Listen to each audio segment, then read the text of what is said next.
Relax. We're going to beat the New World Order, the global corporate crime chiefs.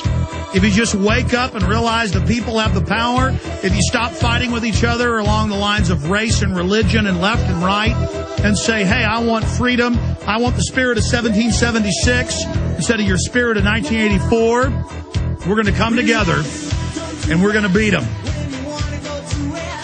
Just relax in this fight. Slow motion.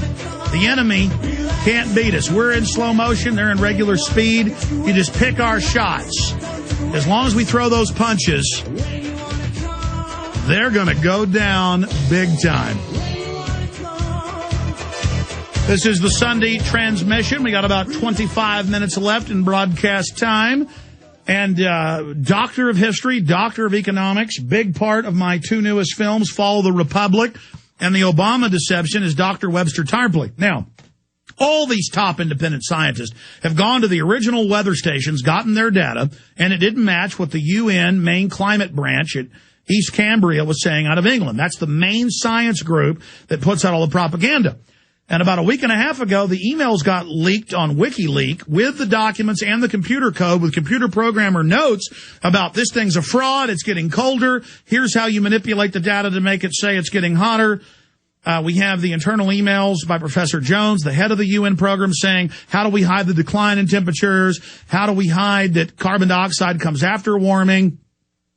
We have the head of the UN, Ban Ki-moon, Van Rompuy, the head of the EU, saying global governance by this private group of banks, this new carbon scheme will be a new derivatives to fund world government. So I wanted to get Webster on to talk about this. And before he leaves us, the dollar plunging, what happened in Dubai, the global dollar crisis, what that means to the average person, why gold is up at $1,200 an ounce, cresting right now, where all this is going. I can't think of a better political mind who's been more spot on. This guy is a literal brainiac, a Leonardo da Vinci type, and we're always honored to have Webster Griffin Tarpley on with us. Webster, good to have you. Thank you, Alex. Happy Thanksgiving.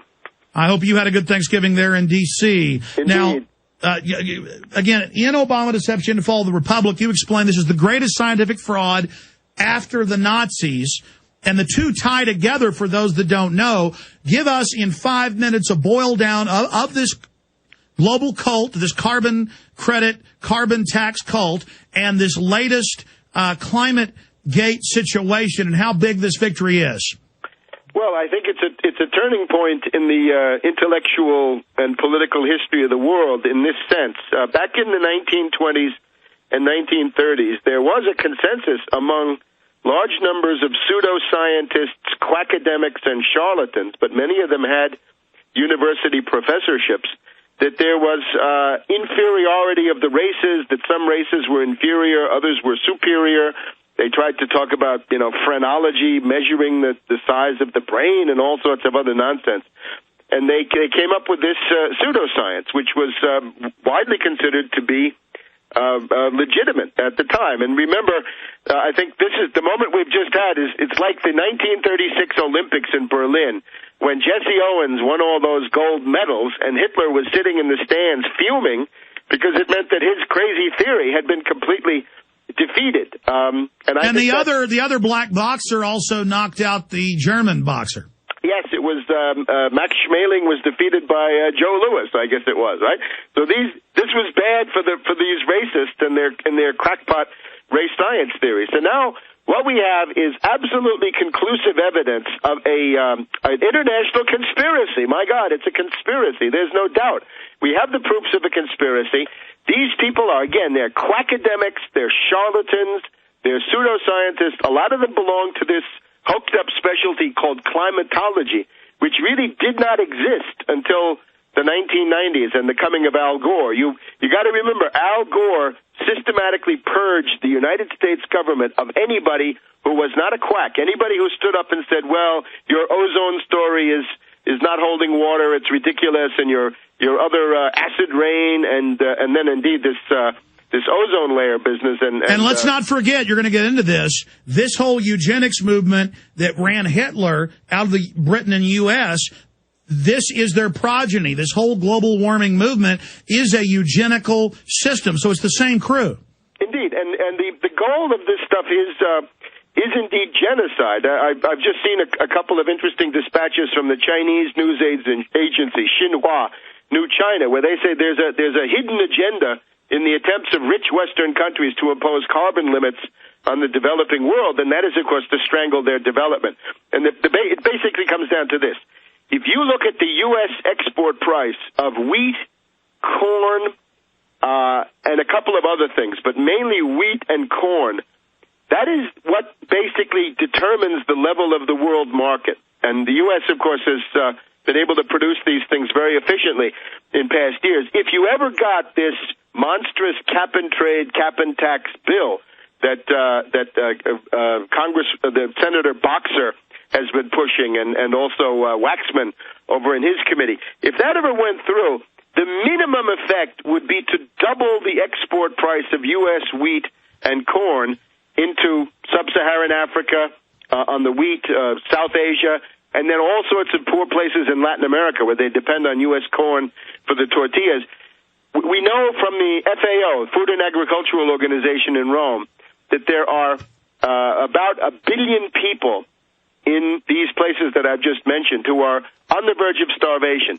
If you put through the cap and tax and you double the U.S. export price, at least, as minimum, you will kill several hundred million of that billion who are right now on the edge of starvation. So this is ultra-Hitlerian genocide dressed up as green ideology, concern for the polar bears, concerned about ice caps and glaciers. And by the way, that's not your opinion. Maurice Strong of the UN states they want a neo-feudalistic system to destroy industrial capacity, and your historical doctorate is in the Venetians.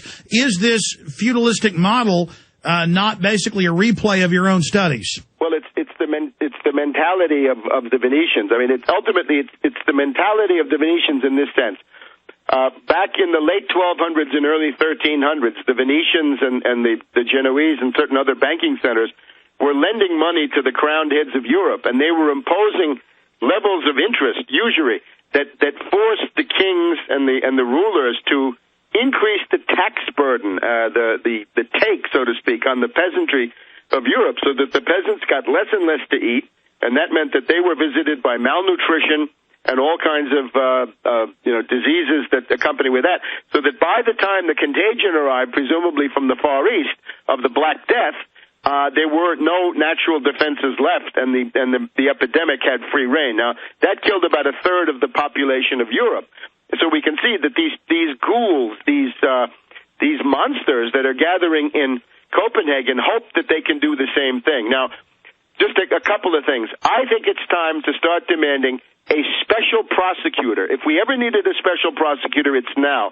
And you can see of the people that participate in these emails, we have people at the NASA Goddard Space Flight Center. So NASA Goddard is one place that's got to be investigated. And again, this is all the three groups used by the UN for the core data that everyone else signs on to and agrees in their own emails, admitting this is premeditated fraud, and they know the Earth is cooling. Yes, and they're talking about they want to fake the dates on emails. They use tactics of Joe McCarthy. They want to destroy the reputations of scientists. There's indeed one email where they threaten violence. They say the next time I see him, I'm going to punch him in the nose. And who knows what that means? That might be serious. And they talk about hiding the decline and blocking FOIA requests for the raw data.